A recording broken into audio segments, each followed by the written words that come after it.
Hello, आप सभी का स्वागत है टीचिंग बाय आर के माथुर यूट्यूब चैनल पर।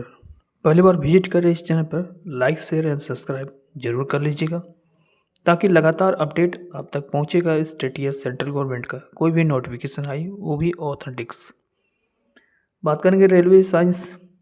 यदि आप रेलवे के कोई भी एग्ज़ाम का तैयारी कर रहे हैं, चाहे एलपी हो, टेक्नीशियन हो, आरपीएफ, एसआई एंड कांस्टेबल का हो, या आरआरबी जेई का हो, NTPC graduate and under graduate level का हो, या ग्रुप डी एग्ज़ाम का हो, आपके लिए काफ़ी इम्पोर्टेंट होगा इस वीडियो, क्योंकि आपको भी पता होगा कि रेलवे के सिलेबस के अकॉर्डिंग देखा जाए तो मैथ रीजनिंग के बाद सबसे यदि क्वेश्चंस पूछा जाता है तो जनरल साइंस से क्वेश्चन पूछा जाता है।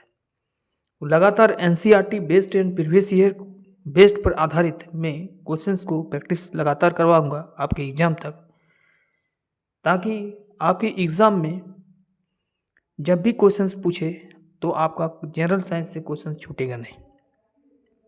ये परीक्षा में पूछने वाले महत्वपूर्ण प्रश्न होंगे सारे, ठीक है। तो चलिए देर न करते हुए आज का प्रैक्टिस सेट 2 लगाते हैं।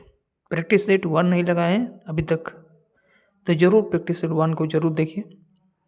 मैं प्ले लिस्ट बना दूंगा, रेलवे साइंस लिखा रहेगा, वहाँ से क्लिक करके आप सारे वीडियो को एक एक करके वॉच करके देख सकते हैं, ठीक है। तो चलिए आंसर दीजिएगा कमेंट में, ठीक है।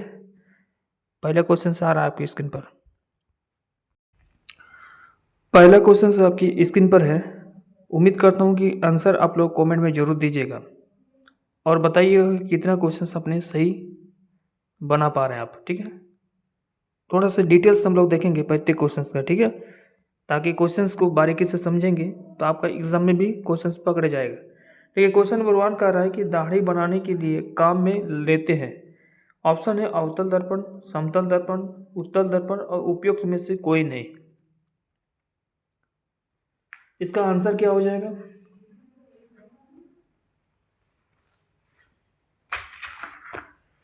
इसका आंसर हो जाएगा ऑप्शन नंबर ए, करेक्ट हो जाएगा। जिसने भी क्वेश्चन नंबर 1 का ऑप्शन नंबर ए माइंड में सोचे ये आंसर दे रहे हैं तो बिल्कुल सही होगा। इसका ऑप्शन नंबर 1 सही हो जाएगा, अवतल दर्पण। इंग्लिश में बोलते हैं इसको कॉनकेव मिरर, ठीक है, कॉनकेव मिरर। इसका एक अन्य नाम है, इसको कन्वर्जिंग मिरर भी कहते हैं। क्या बोलते हैं? कन्वर्जिंग, इसको कन्वर्जिंग मिरर भी कहते हैं, ठीक है। कन्वर्जिंग, इसको कन्वर्जिंग मिरर भी कहते हैं। और ये जो होता है इसका रिफ्लेक्टिव सरफेस जो होता है इनवर्ड होता है, ठीक है। इस प्रकार से रिफ्लेक्टेड सरफेस जो होगा यानी परावर्तक पृष्ठ जो होगा वो अंदर की ओर रहता है, सरफेस इनवर्ड, ठीक है। इस प्रकार से रहेगा। याद रखें कि यदि यदि कॉनकेव मिरर में कोई रे पास करता है तो 6 प्रकार का इमेज बनाता है, ठीक है। पहला इन्फिनिटी पर बनेगा, दूसरा जो बनेगा वो सेंटर ऑफ कर्वेचर पर बनेगा, और तीसरा फोकस पर बनेगा और पोल पर बनेगा, ठीक है। अब यहाँ पर देखिए सबसे पहले इन्फिनिटी पर बनता है। एक एक चीज़ हम बात कर रहे हैं। सबसे पहले जो इमेज बनेगा, एक इमेज बनेगा आपका इन्फिनिटी पर, दूसरा इमेज जो बनेगा वो इसके बीच में बनेगा, सेंटर ऑफ कर्वेचर और इन्फिनिटी के बीच में, यानी दूसरा इमेज बनेगा।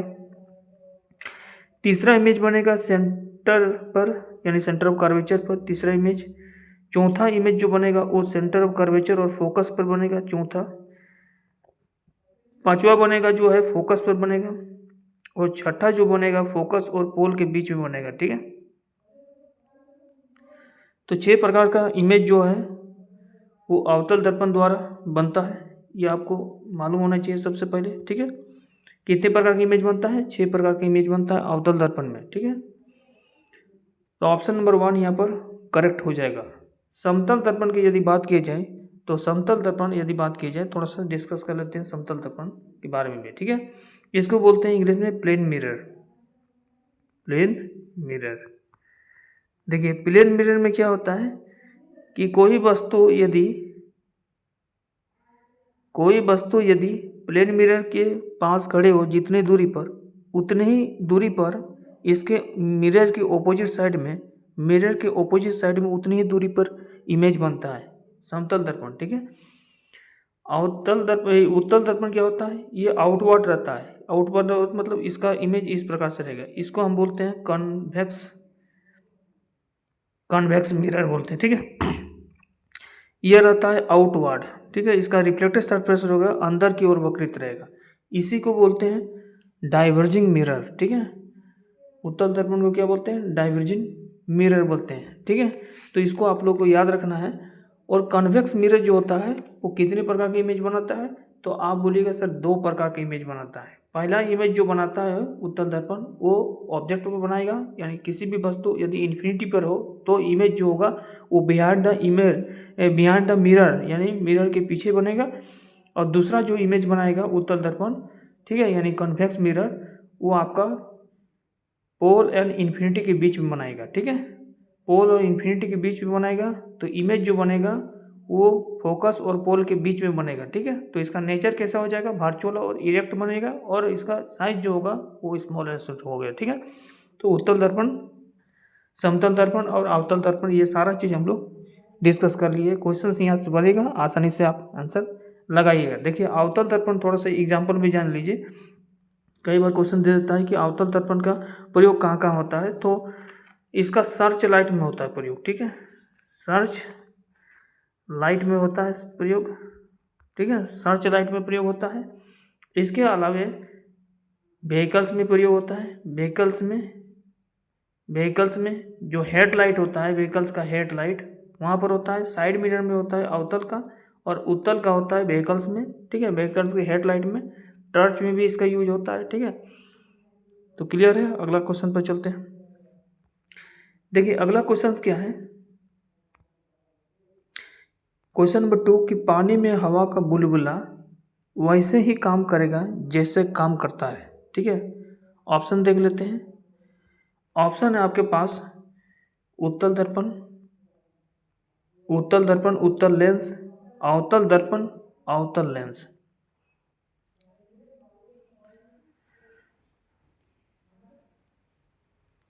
चलिए इसका आंसर दीजिए। क्वेश्चन नंबर 2 का आंसर, क्वेश्चन नंबर 2 का आंसर दीजिए फटाफट। क्या हो जाएगा इसका आंसर, आंसर क्या होगा? देखिए इसका आंसर जो होगा वो हो जाएगा उत्तल लेंस। ठीक है, पानी का जो हवा का बुलबुला जो होता है वैसे ही काम करेगा जैसे काम करता है उत्तल लेंस। तो ऑप्शन नंबर यहाँ पर बी करेक्ट हो जाएगा। ठीक है, ऑप्शन नंबर बी यहाँ पर करेक्ट हो जाएगा। अब उत्तल लेंस होता है क्या, देखिए वैसे लेंस जो बीच में मोटे होते हैं इस प्रकार का। ठीक है, बीच में मोटे होते हैं इस प्रकार का। ठीक है, ये जो होगा इसका थिक जो होगा ये थिक रहेगा, और येगा इसका थिन रहेगा। साइड में ईज में जो होगा थिन रहेगा, किनारे में जो होगा ना ये थिन रहेगा। यानी वैसे लेंस जो बीच में मोटे तथा किनारे में पतले होते हैं उसे हम कन्वेक्स लेंस कहते हैं, यानी उत्तल लेंस कहते हैं। ठीक है, उत्तल लेंस का जो यूजेज होता है वो आपका माइक्रोस्कोप, मैग्नीफाइंग ग्लासेस में होता है, कैमरा के लेंस में होता है, और हाइपरमेट्रोपिया में होता है। हाइपरमेट्रोपिया मतलब होता है दूरदृष्टि दोष में। ठीक है, इसका करेक्ट आंसर हो जाएगा ऑप्शन नंबर बी करेक्ट हो जाएगा। ठीक है, अगला क्वेश्चन पर चलते हैं। अगला क्वेश्चन क्या है, अगला क्वेश्चन है कि वायुदाब मापी की रीडिंग में अचानक गिरावट इस बात का संकेत देता है।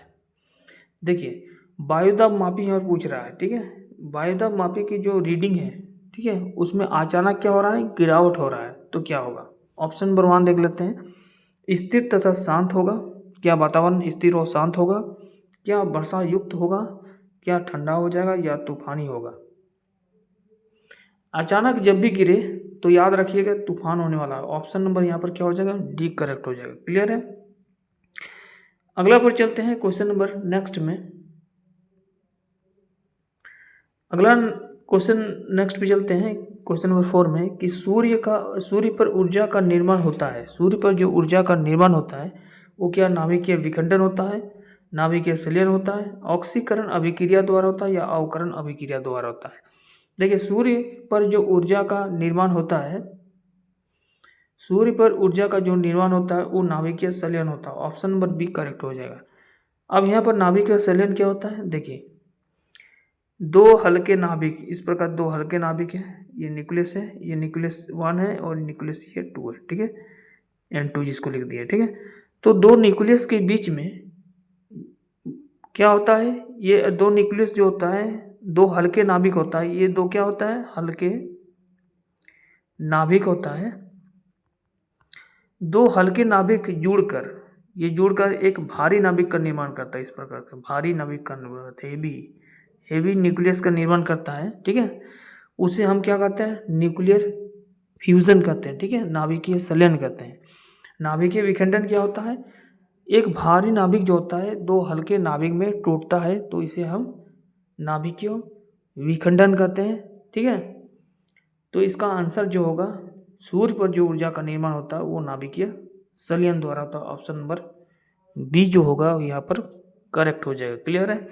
अगला क्वेश्चन नंबर 5 में देखते हैं कि वॉशिंग मशीन का कार्य सिद्धांत है। देखिए वॉशिंग मशीन जो होता है उसका कार्य सिद्धांत क्या होता है, पूछ रहा है यहाँ पर, ठीक है।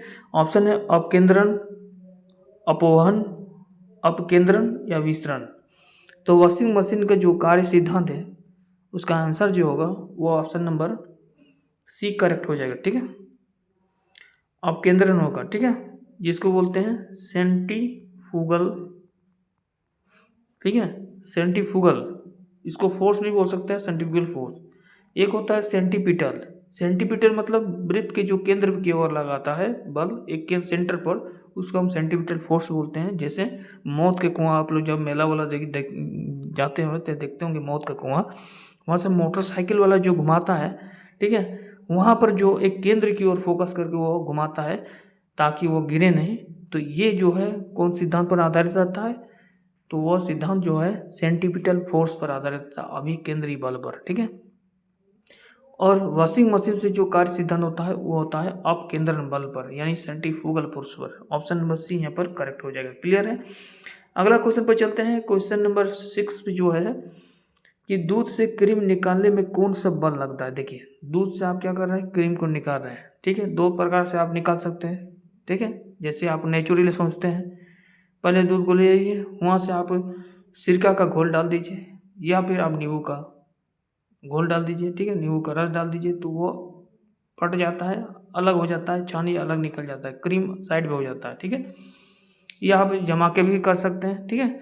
एक सिक्का ले लीजिए, 5 रुपया 1 रुपया जो भी होगा, और उसमें डाल के रख दीजिए रात भर, उसमें भी चेंज हो जाएगा, ठीक है।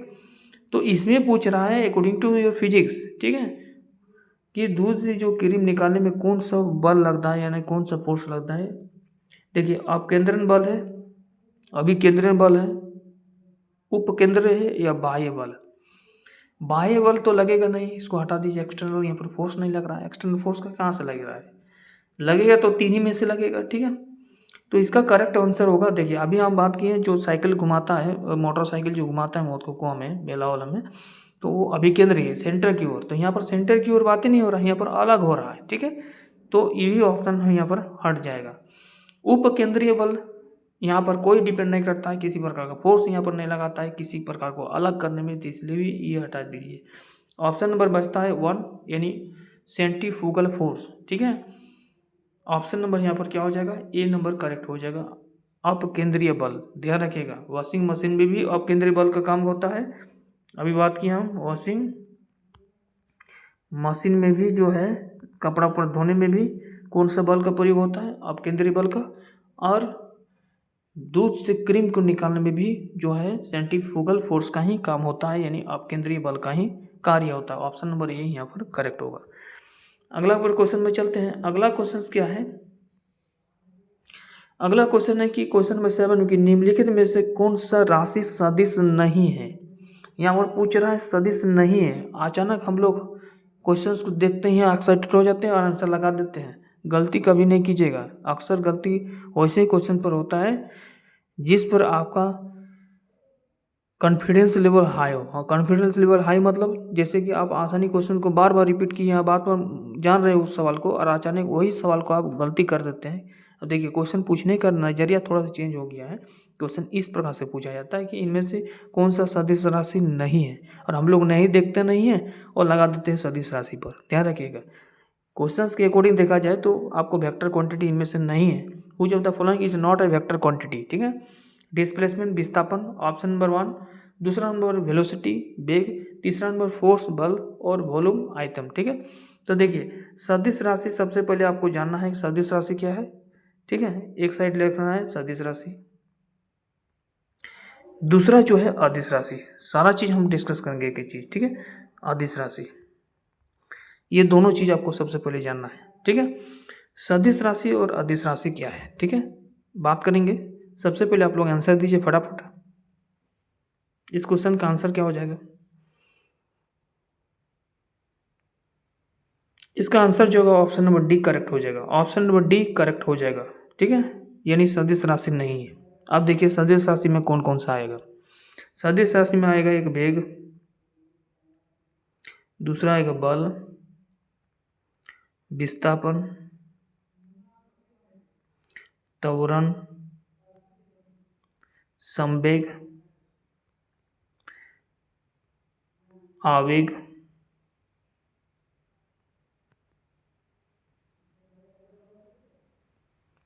ठीक है, बलागुण, इस प्रकार से भार, ये सभी क्या है? सदिश राशि है। ठीक है, सदिश राशि है। अदिश राशि कौन है? सदिश राशि को इंग्लिश में बोलते हैं वेक्टर क्वांटिटी। ठीक है, जिसका मैग्नीट्यूड और डायरेक्शन दोनों हो उसे हम सदिश राशि कहते हैं। और अदिश राशि हम उसे कहते हैं जिसके पास सिर्फ मैग्नीट्यूड और डायरेक्शन ना हो। ठीक है, इसमें जो एग्जाम्पल में आएगा वो आएगा कार्य। ठीक है, आयतन, ताप, चाल, इलेक्ट्रिक करंट,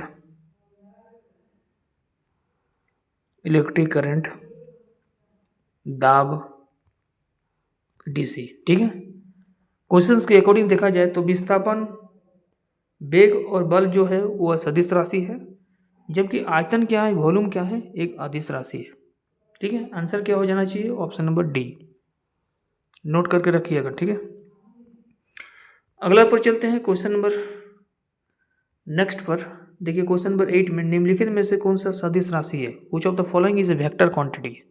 ऑप्शन नंबर 1 है वेलोसिटी, मास द्रव्यमान, समय टाइम, और लेंथ लंबाई। हमने अभी बात किया कि वेक्टर क्वांटिटी कौन है? जिसके पास मैग्नीट्यूड हो और डायरेक्शन दोनों हो। ठीक है, मैग्नीट्यूड के साथ साथ डायरेक्शन हो, that is called vector quantity. और जिसके पास सिर्फ मैग्नीट्यूड हो डायरेक्शन ना हो उसे हम स्केलर क्वांटिटी कहते हैं। ठीक है, अदिश राशि कहते हैं। तो ये आंसर हो जाएगा। देखिए वेग यहाँ पर है सदिश राशि, द्रव्यमान, समय और लंबाई, ये तीनों जो है वो क्या है? अदिश राशि है, जिसको बोलते हैं स्केलर क्वांटिटी। ठीक है, आंसर क्या हो जाएगा? Option number 1 velocity. ठीक है, अगला देखते हैं क्वेश्चन नंबर, अगला जो है क्वेश्चन नंबर 9। एक लड़की झूले पर बैठी स्थिति में झूला झूल रही है। उस लड़की पर झूला झूल रही है, क्या लिखा है? उस लड़की को खड़े हो जाने, चलिए, एक लड़की झूले पर बैठी स्थिति में झूला झूल रही है, उस लड़की को खड़े हो जाने पर क्या होगा? ठीक है, इस प्रकार से वह झूला झूल रही है। ठीक है, इस प्रकार से झूला झूल रही है, इस प्रकार से नीचे से। ठीक है, यहाँ से ऊपर से बंधा हुआ है। ठीक है, अब ये तो झूला झूल रही है, वो अचानक खड़े हो जाती है तो क्या हो जाएगा? तो कम हो जाएगा, अधिक तो नहीं होगा। अचानक ये क्या हो जा रही है? खड़ी हो जा रही है। ठीक है, नहीं, अधिक हो जाएगा। ठीक है, कम नहीं होगा। ऑप्शन नंबर यहाँ पर क्या हो जाएगा? ऑप्शन नंबर बी करेक्ट हो जाएगा। ऑप्शन नंबर बी इस क्वेश्चन का करेक्ट हो जाएगा। एक मिनट, झूले पर बैठी स्थिति में, अच्छा, झूले की बैठ रही है, ठीक है, झूला झूल रही है, इस प्रकार से झूला झूल रही है वो, ठीक है। लड़की खड़े हो जाने पर वह कम हो जाएगा, ऑप्शन नंबर ए यहाँ पर करेक्ट होगा, अधिक नहीं होगा, ठीक है। अचानक खड़ी हो जा रही है ना, ऑप्शन नंबर ए यहाँ पर करेक्ट हो जाएगा। क्लियर है। अगला जो क्वेश्चन है वो पूछ रहा है कि प्रत्येक क्रिया के बराबर एवं विपरीत दिशा में एक प्रतिक्रिया होता है, यह क्या है? To every action is equal to opposite reaction, there is an equal and opposite reaction, है ना, दिस इज कॉल्ड। तो ये क्या है? न्यूटन का विषयक प्रथम नियम है? नहीं। प्रथम नियम क्या कहता है? द्वितीय नियम क्या है? क्या यह तृतीय नियम है या उपयुक्त में से सही? देखिए, सबसे पहले आपको जानना है कि प्रत्येक क्रिया के बराबर, यानी हम यदि फोर्स लगा रहे हैं इस डायरेक्शन में तो उतना ही फोर्स ऑपोजिट डायरेक्शन में भी लग रहा है। इस प्रकार से फोर्स लगा रहा है तो ऑपोजिट डायरेक्शन में उतना ही फोर्स लगा रहा है। ये नियम जो होता है न्यूटन का तीसरा नियम कहता है, ऑप्शन नंबर सी यहाँ पर करेक्ट होगा, ठीक है। न्यूटन के तीसरा नियम ये भी बताता है कि संवेग संरक्षण के दर आरोपित बल के समानुपाती होता है। ये दूसरा नियम कहता है संवेग परिवर्तन की दर आरोपित बल के संवेग परिवर्तन दर आरोपित बल के समानुपाती होता है, ये दूसरा नियम। तीसरा नियम क्या कहता है? रॉकेट का संरक्षण, कंजर्वेशन ऑफ एनर्जी, ठीक है, और to every action is there is equal and opposite reaction, ठीक है, इस पर आधारित है। उसके बाद फर्स्ट नियम जो कहता है कि यदि कोई ऑब्जेक्ट जो है रेस्ट पर हो तो ऑलवेज वह रेस्ट पर होगा, या मोशन में हो या गति में हो तो वह तब तक मोशन में ही रहेगा, गति में रहेगा जब तक उसमें कोई एक्सटर्नल फोर्स लगकर उसके जो बाह्य स्थिति है वो स्थिति है उसमें परिवर्तन ना हो जाए, ठीक है। तो अपने ही स्थिति पर वह बना रहना चाहता है, तो प्रथम नियम यही कहता है। प्रथम नियम से आपको बल का परिभाषा मिलता है, ठीक है, बल की परिभाषा की ज्ञात होती है, इसको याद कीजिएगा। और इसमें बल का दूसरा नियम से बल के जो है उसका एक्सप्लेनेशन प्राप्त होता है कि F equal to M A जो है वो कहाँ से आया, मास इंटू वेलोसिटी, कहाँ से mass into acceleration, F equal to M A कहाँ से आया, ठीक है, इससे प्राप्त होता है व्यंजक। पहला नियम को, न्यूटन के पहले नियम को गति का नियम भी कहते हैं, गैलीलियो के नियम के नाम से भी जाना जाता है पहला नियम को, और इसे जड़त्व नियम के नाम से भी प्रथम नियम को जाना जाता है। इतना याद रखना है आपको, ठीक है। अगला क्वेश्चन है, क्वेश्चन नेक्स्ट देखते हैं। क्वेश्चन नंबर नेक्स्ट है कि जल में तैरना न्यूटन के गति के किस नियम के कारण संभव है? तो तीसरा नियम, ऑप्शन नंबर सी हो जाएगा, डायरेक्ट बोलिएगा तीसरा नियम। पहला नियम तो स्थिर रहना चाहता है कोई वस्तु, चाहे रेस्ट रहते हो या फिर मोशन में हो, ठीक है, law of inertia, rest of inertia, ठीक है, डिफिनेशन ऑफ फोर्स, और क्या क्या मिलता है इसमें आपका गैलीलियो का नियम। दूसरा नियम संवेग संरक्षण के तहत आरोपित बल का समानुपाती होता है, P equal to M B, है ना, मास और वेलोसिटी के इक्वेशन इस आता है, और F equal to M A के जो फॉर्मूला है मास इंटू एक्सेलेरेशन उसको प्रूव करता है। तीसरा नियम every action is equal to opposite reaction. तो तैर रहे आप, तो तैर रहे तो पानी जो है एक साइड में हट रहा है, ठीक है, एक साइड में पानी हट रहा है तभी आप आगे की ओर बढ़ पा रहे हैं, that is called to every action that is equal to opposite reaction, there is equal and opposite reaction. तो थर्ड लॉ हो जाएगा ऑप्शन नंबर सी। अगला देखिए, अगला क्वेश्चन पूछ रहा है कि कोई पिंड तब तक विराम अवस्था में ही रहेगा या बना रहेगा जब तक उस पर कोई बाह्य बल कार्य ना करे। तो ये जो है न्यूटन का देन है, ऑप्शन नंबर यहाँ पर एक करेक्ट हो जाएगा, ठीक है, न्यूटन का ही देन है। और यह कौन सा नियम होगा?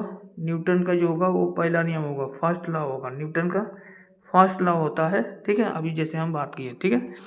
अगला क्वेश्चन पर देखते हैं। अगला क्वेश्चन क्या है कि एक अंतरिक्ष यात्री पृथ्वी के तल की तुलना में चंद्रमा तल पर अधिक ऊंचाई छलांग लगा सकता है, क्योंकि वहाँ पर क्या है, सबसे पहले वहाँ पर आपको याद रहना चाहिए कि है क्या वहाँ पर, क्या हुआ, चंद्रमा पर भानहीन होता है, चंद्रमा पर कोई वातावरण नहीं है, चंद्रमा तल पर गुरुत्वाकर्षण बल पृथ्वी की तुलना में अल्पन है, ऑप्शन नंबर सी यहाँ पर करेक्ट हो जाएगा। क्लियर है। चलिए अगला क्वेश्चन पर चलते हैं। अगला क्वेश्चन क्या है, देखिए कि यदि हम भूमध्य रेखा से ध्रुव की ओर जाते हैं तो जी का मान क्या होगा, ठीक है, भूमध्य रेखा से कहाँ जा रहे हैं आप, ध्रुव की ओर जा रहे हैं, तो जी का मान क्या हो जाएगा, जी का मान क्या होगा, बढ़ेगा, ऑप्शन नंबर ए यहाँ पर करेक्ट होगा। जी का मान में कहाँ कहाँ वेरिएशन होता है, देखिए कहाँ कहाँ परिवर्तन होता है। ध्रुव पर, जिसको बोलते हैं हम लोग पोल, इसको बोलते हैं पोल, ठीक है, वो क्या होगा, मैक्सिमम होगा, सबसे ज़्यादा ध्रुव पर मैक्सिमम होता है। इक्वेटर मतलब विषुवत रेखा पर मिनिमम होता है, विषुवत रेखा पर मिनिमम रहता है। और सेंटर ऑफ अर्थ पर जी का मान क्या होता है, शून्य होता है, यानी जीरो हो जाता है।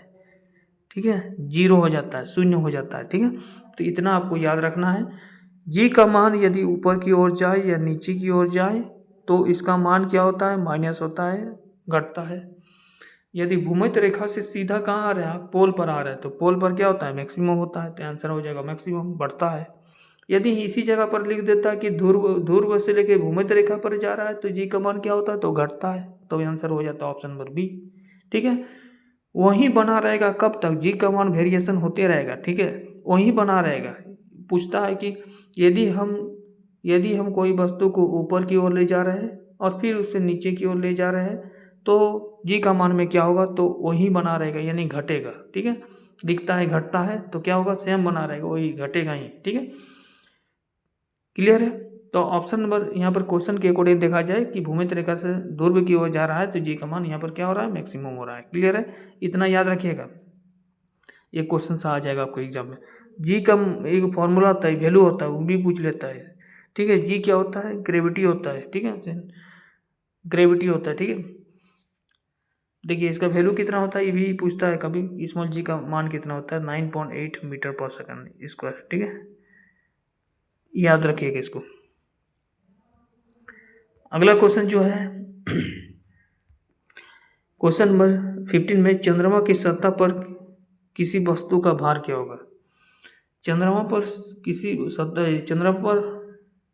की सतह पर किसी वस्तु का भार क्या होगा। मान लीजिए पृथ्वी पर कोई वस्तु का भार क्या है, 600 kg है। कहाँ ले जाए, मून पर ले जाए, जाए चंद्रमा पर ले जाए, चंद्रमा पर क्या हो जाएगा, 1/6 गुना हो जाएगा। तो 6 गुना से डिवाइडेड कीजिएगा तो क्या हो जाएगा, किसी वस्तु का भार क्या हो जाएगा, 100 kg हो जाएगा। इसका मतलब घटता है, ऑप्शन नंबर ए करेक्ट हो जाएगा। क्लियर है, याद रखिएगा। आगे जो है क्वेश्चन पूछ रहा है क्वेश्चन नंबर 16 में कि रॉकेट किसके सिद्धांत पर कार्य करता है। तो रॉकेट की जो सिद्धांत जो है वो न्यूटन का थर्ड लॉ है, थर्ड लॉ ऑफ न्यूटन का third law, to every action there is equal and opposite reaction. ठीक है, रॉकेट का संरक्षण नियम हम अभी बात किए, तो ये है संवेग संरक्षण। ऑप्शन नंबर यहाँ पर डी करेक्ट हो जाएगा, संवेग संरक्षण का नियम। ठीक है, conservation of momentum, option number D correct होगा। अब देखिए यहाँ पर क्वेश्चन पूछ रहा है 17 में कि बल का गुणनफल होता है, बल का गुणनफल। ठीक है, फोर्स। ठीक है, फोर्स क्या होता है, F = m है, हम लोग जानते हैं। ठीक है, और ये जो है व्यंजक कहाँ प्राप्त होता है, न्यूटन के सेकंड नियम पर। पूछेगा कभी F = ma का व्यंजक कहाँ प्राप्त होता है, तो न्यूटन के सेकंड नियम पर। ठीक है, तो m क्या होता है, मास होता है जिसको हम बोलते हैं द्रव्यमान। a जो होता है वो उसको बोलते हैं एक्सीलरेशन जिसको बोलते हैं त्वरण। तो मास और एक्सीलरेशन यानी द्रव्यमान और त्वरण के गुणनफल को क्या कहते हैं, फोर्स कहते हैं, यानी बल कहते हैं। तो ऑप्शन नंबर द्रव्यमान तो वेग नहीं होगा, हटा दीजिए। द्रव्यमान इंटू त्वरण बिल्कुल होगा, भार इंटू ये सब नहीं होगा। ठीक है, ऑप्शन नंबर यहाँ पर बी करेक्ट हो जाएगा। क्लियर है, ठीक है। और बल क्या है, सदिश राशि है, इसको याद रखिएगा, सदिश राशि है। ठीक है, ठीक है, और इसका जो यूनिट होता है वो क्या होता है, न्यूटन। बल का ऐसा मात्रक क्या होता है, न्यूटन होता है। इसको एक अन्य मात्रक भी होता है जिसको हम बोलते हैं kg मीटर पर सेकेंड स्क्वायर, इसको भी याद रखिएगा। ठीक है, अगला क्वेश्चन देखते हैं। अगला क्वेश्चन है कि जब कोई व्यक्ति चंद्रमा पर उतरता है तो उसके शरीर में क्या रहता है। तो ये पदार्थ की मात्रा में परिवर्तन होता है, भार घट जाता है तथा मात्रा परिवर्तन होता है।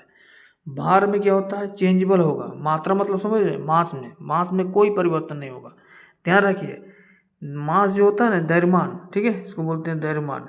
तो द्रव्यमान में यदि कोई वस्तु कितनों भी ऊंचाई पर जाए तो मास में परिवर्तन नहीं होता है, ये चेंजेबल नहीं होता, नॉट चेंजेबल होता है। ठीक है, लेकिन जो भार होता है, भार जिसको हम बोलते हैं वेट, ठीक है, ये जो होता है बल के समान होता है। तो ये भार जो होता है उसमें परिवर्तन आपको देखने को मिलेगा। पदार्थ की मात्रा में परिवर्तन गलत, मात्रा मतलब समझ रहे हैं, मास में परिवर्तन नहीं होता, इसलिए हटा दीजिए। भार में घट जाता है, बिल्कुल। चंद्रमा पर उतरता है, कहाँ से उतर रहा है, यानी पृथ्वी से जाकर आप पृथ्वी में धरती है में, तो पृथ्वी में जाके कहाँ जा रहे हैं आप? चंद्रमा पर जा रहे हैं, चंद्रमा पर उतर रहे हैं। तो हमने क्या कहा कि कोई वस्तु यदि पृथ्वी पर 600 ग्राम केजी का है, वेट है, और चंद्रमा पर वो ले जाया जाए तो वो 1/6 से इंटू हो जाएगा, यानी 100 केजी हो जाता है, यानी घट रहा है। तो कोई व्यक्ति यहाँ से लेके कहाँ जा रहा है? चंद्रमा पर जा रहा है। तो भार क्या होता है? ये चेंजेबल होता है। वेट क्या होता है? चेंजेबल होता है। तो ये तो घटेगा। मात्रा मतलब होता है मास, उसका द्रव्यमान में कोई परिवर्तन नहीं होगा। There is not change in mass, ठीक है। तो ऑप्शन नंबर बी यहाँ पर करेक्ट हो जाएगा। भार में परिवर्तन होगा, बिल्कुल भार परिवर्तन हो रहा है, लेकिन यहाँ पर ऑप्शन के अकॉर्डिंग देखा जाए तो ऑप्शन नंबर बी यहाँ पर करेक्ट हो जाएगा। क्लियर है। अगला क्वेश्चन पर चलते हैं। अगला क्वेश्चन क्या है, देखिए क्वेश्चन नंबर 19 में कह रहा है, क्वेश्चन नंबर 19 क्या कह रहा है कि प्रिज्म में प्रकाश के विभिन्न रंगों का विभाजन कहलाता है। प्रिज्म में प्रकाश के विभिन्न रंगों का विभाजन क्या क्या कहलाता है? यह है प्रिज्म। जब कोई प्रकाश किरण इस प्रकार की पड़ती है तो, ठीक है, तो ये 7 रंगों में विभाजित हो जाती है इस प्रकार से, 7 कलर में, ठीक है, 7 कलर में विभाजित होती है इस प्रकार से। तो इसको हम क्या बोलते हैं? यह है प्रिज्म, ठीक है। तो इसको हम परावर्तन के नियम नहीं कह सकते हैं। परावर्तन नियम क्या कहता है? प्रकाश का परावर्तन नियम कहता है कि कोई वस्तु यदि कोई लाइट किरण यदि स्मूथ सरफेस पर पड़े तो वो रिफ्लेक्ट होकर अपनी ओर आ जाती है, ठीक है। तो यहाँ पर अपनी ओर आ रहे नहीं आ रहे, ये रिफ्लेक्ट होकर प्रकाश किरण बिखर रही है। तो प्रकाश का यदि अपवर्तन, बिल्कुल ऑप्शन नंबर यहाँ पर क्या हो जाता है? बी करेक्ट हो जाएगा, ठीक है। ऑप्शन नंबर यहाँ पर बी करेक्ट हो जाएगा। प्रकाश का अपवर्तन नियम कहते हैं, जिसको इंग्लिश में बोलते हैं रिफ्रैक्शन ऑफ लाइट, ठीक है। ऑप्शन नंबर यहाँ पर क्या हो जाएगा? बी करेक्ट हो जाएगा। अगला जो क्वेश्चन है, अगला क्वेश्चन जो होगा वो होगा राइट ब्रदर्स ने किसके आविष्कार किया था? तो राइट ब्रदर्स ने किया था विमान का आविष्कार, ठीक है। ऑप्शन नंबर यहाँ पर क्या हो जाएगा? सी हो जाएगा। दूरबीन का आविष्कार किसने किया था? तो गैलीलियो ने किया था, गैलीलियो ने किया था, ठीक है। ऑप्शन नंबर यहाँ पर क्या हो जाएगा? सी करेक्ट हो जाएगा। अगला क्वेश्चन से, अगला 21 में कि एक्स रे का आविष्कार किसने किया था? तो रंटेजन ने किया था। ऑप्शन नंबर यहाँ पर क्या हो जाएगा? बी नंबर करेक्ट हो जाएगा, ठीक है। ऑप्शन नंबर यहाँ पर क्या हो जाएगा? बी करेक्ट हो जाएगा। अब देखिए यहाँ पर क्वेश्चन पूछ रहा है 22 में कि चुंबकीय सुई जो होता है किस तरह संकेत करता है? किस तरह संकेत करता है? ये मान लीजिए चुंबकीय सुई है, इस प्रकार से चुंबकीय सुई रहता है, ठीक है। यह है नॉर्थ और यह है साउथ, इस प्रकार से चुंबकीय सुई यहाँ पर ये है, ठीक है। तो चुंबकीय जो सुई है इसको हम बोलते हैं मैग्नेटिक मैग्नेटिक मैग्नेटिक सुई है, ठीक है। तो मैग्नेटिक जो सुई है वो पश्चिम से क्या करता है?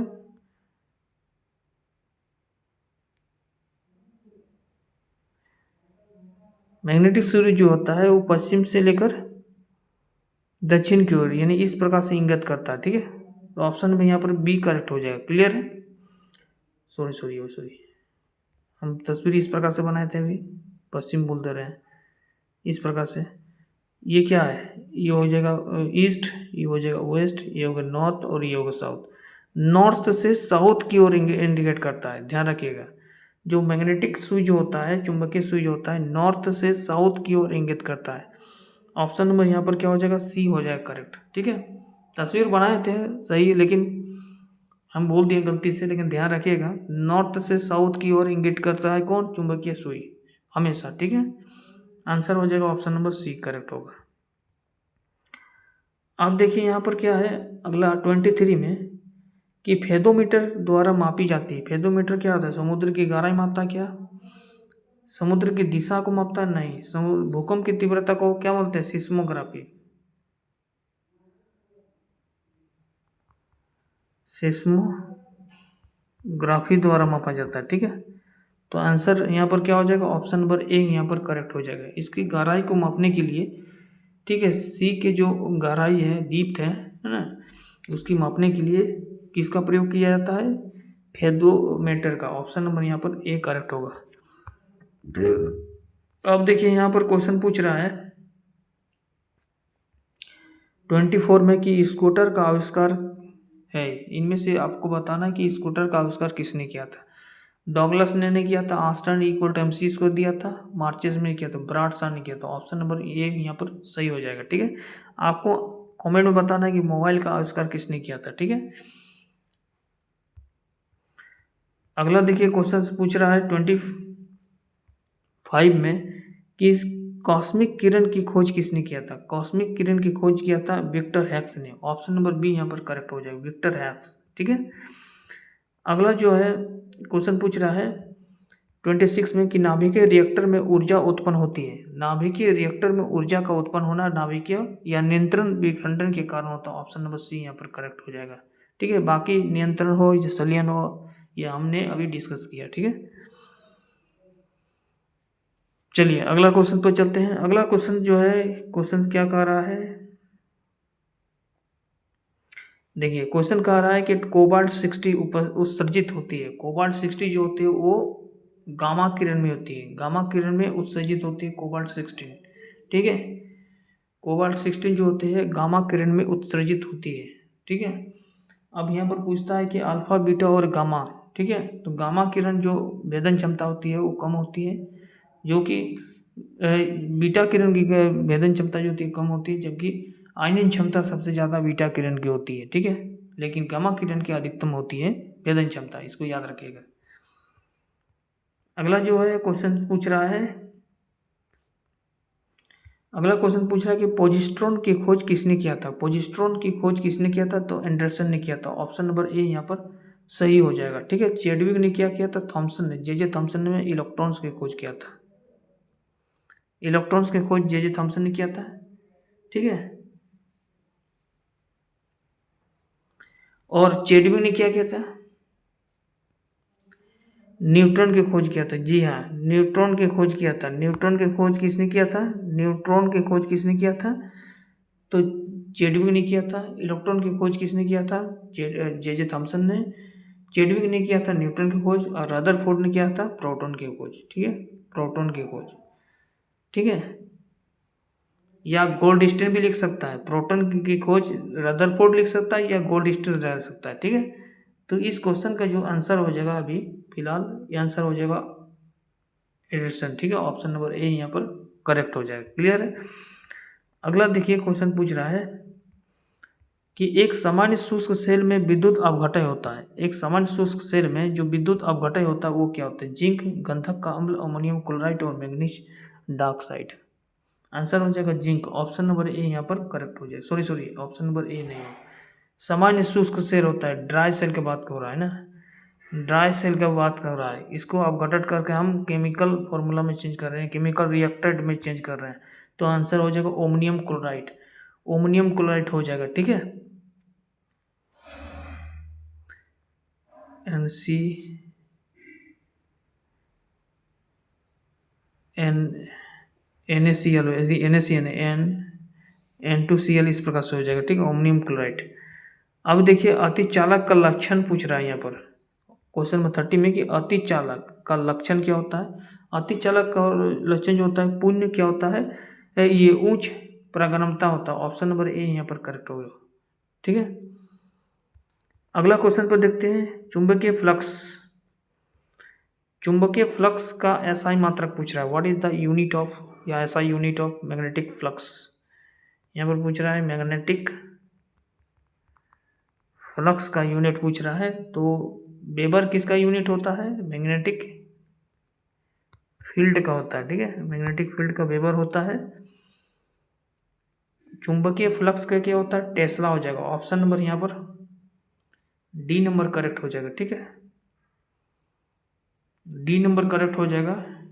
ऑप्शन नंबर डी यहाँ पर सही हो जाएगा। क्लियर है, सॉरी एक मिनट। चुंबकीय फ्लक्स का सही मात्रक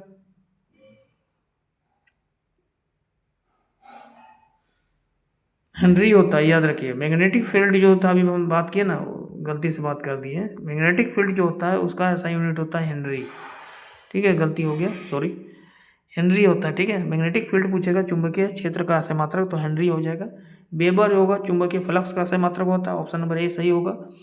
ठीक है, टेस्ला किसका असह मात्रक है,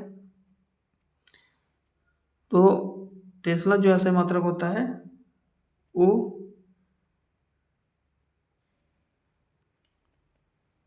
टेस्ला जो ऐसे मात्रक होता है वो आपका विद्युतीय क्षेत्र का होता है। ठीक है, आंसर हो जाएगा ऑप्शन नंबर ए करेक्ट। ठीक है, अगला जो क्वेश्चन से पूछ रहा है कि बिना शल्य चिकित्सा के पथरी का इलाज किया जा सकता है लेजर द्वारा, जिसको बोलते हैं लेजर।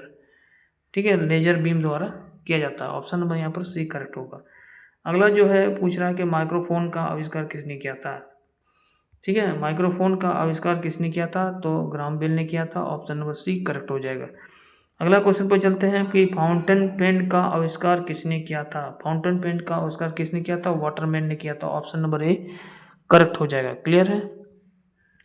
अगला क्वेश्चन पूछ रहा है कि मैनोमीटर द्वारा किसकी माप की जाती है। ऑप्शन नंबर 1 है वायुदाब। ऑप्शन नंबर वायुदाब है। ऑप्शन नंबर बी में है गैसों का दाब, द्रव का घनत्व और सतह का तेल का दाब। तो मैनोमीटर जो होता है वो गैसों का दाब यानी प्रेशर ऑफ गैस का जो है मेजरमेंट करता है। ठीक है, अगला है कि निम्नलिखित में से किसका उपयोग ऊंचाई नापने में किया जाता है। ठीक है, तो ऊंचाई मापने के लिए अल्टीमीटर का यूज किया जाता है। ठीक है, हाइड्रोमीटर क्या होता है, दाब को मापने के लिए। बैरोमीटर वायुदाब मापता है, वायुदाब को मापता है। ठीक है,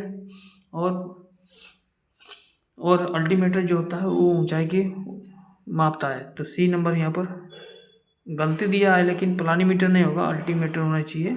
ऑप्शन यहाँ पर गलती दिया है, आंसर आपको मार दिएगा सी नंबर। ठीक है, अगला जो है टेलीविजन का आविष्कार किसने किया था, J.L. वाट्स ने किया था, आपको भी पता होगा। ठीक है, और रॉन्टेजन ने एक्सरे की खोज किया था। ठीक है, ऑप्शन नंबर यहाँ पर सी हो जाएगा। देखिए क्वेश्चन नंबर 38 में पूछ रहा है, 38 है ना, बिल्कुल सही है। 38 में पूछ रहा है कि प्रेशर कुकर में खाना जल्दी पक जाता है इसलिए क्योंकि यहाँ पर क्वथनांक बढ़ जाता है। इसमें पानी के क्वथनांक बढ़ जाने के कारण ऑप्शन नंबर डी यहाँ पर करेक्ट होगा। ठीक है, अगला देखिए क्वेश्चन पूछ रहा है कि हवाई जहाज में फाउंटेन पेन से सियाही बाहर निकल जाता है, क्यों। क्योंकि ऊंचाई बढ़ने से वायुदाब में कमी आ जाता है। जैसे जैसे ऊंचाई बढ़ोगे ना इस प्रकार से, तो जो प्रेशर होगा, ठीक है, वो प्रेशर क्या हो जाता है, इंक्रीमेंट हो जाता है। इस प्रकार से प्रेशर घट जाता है। ठीक है, यह हाइट जैसे जैसे बढ़ेगा प्रेशर घटने लगेगा। अगला जो है फैराडे का नियम जो है संबंधित है। क्वेश्चन पूछ रहा है कि फैराडे का नियम जो है वो संबंधित है।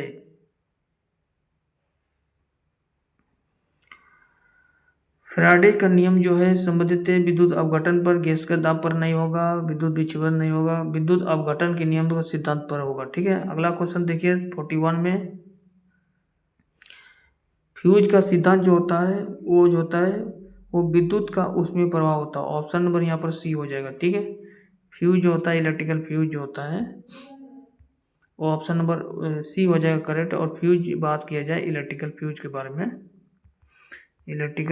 बारे में, यदि बात की जाए, ठीक है, तो ये जो होता है इसमें कम वायर का कॉपर तार रहता है और यदि टूट जाता है तो इसमें फ्यूज उड़ जाता है। और फ्यूज इसलिए लगाया जाता है क्योंकि शॉर्ट सर्किट से बचा जा सके। ठीक है, अगला जो है क्वेश्चन पूछ रहा है कि बिजली के बल्ब का फिलामेंट किस तत्व का बना होता है।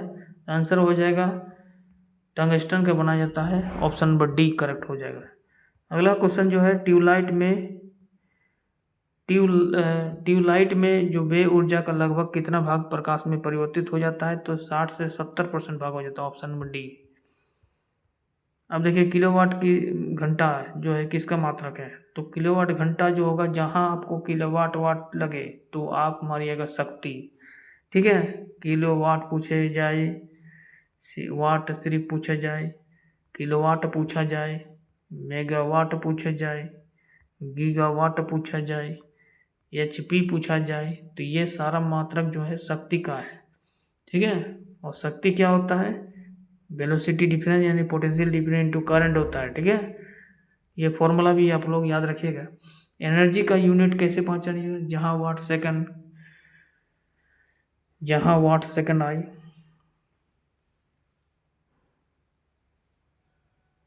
ठीक है, एक मिनट किलोवाट, अच्छा किलोवाट घंटा भी यहाँ पर लिखा हुआ है ना, तो ऊर्जा का हो जाएगा आंसर। ठीक है, सॉरी, ऊर्जा का आंसर हो जाएगा। क्योंकि कुल किलो वाट घंटा, किलो वाट सेकंड, जूल, ये सारा का यूनिट जो होता है ऊर्जा का होता है। यदि घंटा नहीं लगा रहता, आवर नहीं लगा रहता, तो सिर्फ किलोवाट पूछता, किलोवाट, मेगावाट, वाट, एचपी, गीगावाट, सिर्फ वाट जहाँ आता तो वहाँ हो जाता शक्ति का। आंसर देखा जाए तो यहाँ पर वाट लगा हुआ, वाट के बाद जो लगा वो घंटा लगा हुआ, देखिए आवर लगा हुआ, तो जूल, किलोवाट घंटा, किलोवाट सेकंड या वाट सेकंड, जहाँ जहाँ लगे रहे ये हो जाएगा answer option number A, joule का, यानी ऊर्जा का यूनिट हो जाएगा। ठीक है, और यदि ये नहीं लगा रहता ना तो सिर्फ किलोवाट रहता या वाट रहता या मेगावाट रहता, एचपी होता, तो शक्ति का हो जाता। ठीक है, और इसका ऐसा मतलब होता है कूलम, विद्युत धारा का होता है एम्पियर, इसको याद रखिएगा। ठीक है, अगला क्वेश्चन है तंडित चालक बनाए जाते हैं। देखिए तंडित चालक जो होता है वो लोहा का नहीं रहता है, कि वो तंडित चालक इस प्रकार से लगा रहता है, छत्ता में देखिएगा, एफिल टावर में भी लगा होगा, बड़े बड़े बिल्डिंग में भी लगा रहता है। एल्युमिनियम का तो बिल्कुल नहीं रहेगा, क्योंकि एल्युमिनियम विद्युत का चालक होता है। तांबा का बिल्कुल रहता है। ठीक है, चालक रहते हुए भी ये जो होता है वो अर्थ की ओर क्या करता है, एक अर्थ भी जुड़ा रहता है जमीन पर। ठीक है, ताकि जब भी ये इस प्रकार का खड़खड़ी आए, तंडित आए, तो यहाँ पर जो है करंट को जो है सीधा अर्थ पर पहुँचा देता है। ऑप्शन नंबर सी यहाँ पर करेक्ट होगा, कॉपर का रहेगा। ठीक है, तो इस प्रकार से हम लोग कुछ इंपॉर्टेंट क्वेश्चन देखें। ठीक है, जो आपके लिए इम्पोर्टेंट रहेगा, आपके एग्ज़ाम के लिए लगातार आपको प्रैक्टिस सीट मिलते रहेगा आपके एग्ज़ाम तक। चलिए, थैंक यू, धन्यवाद।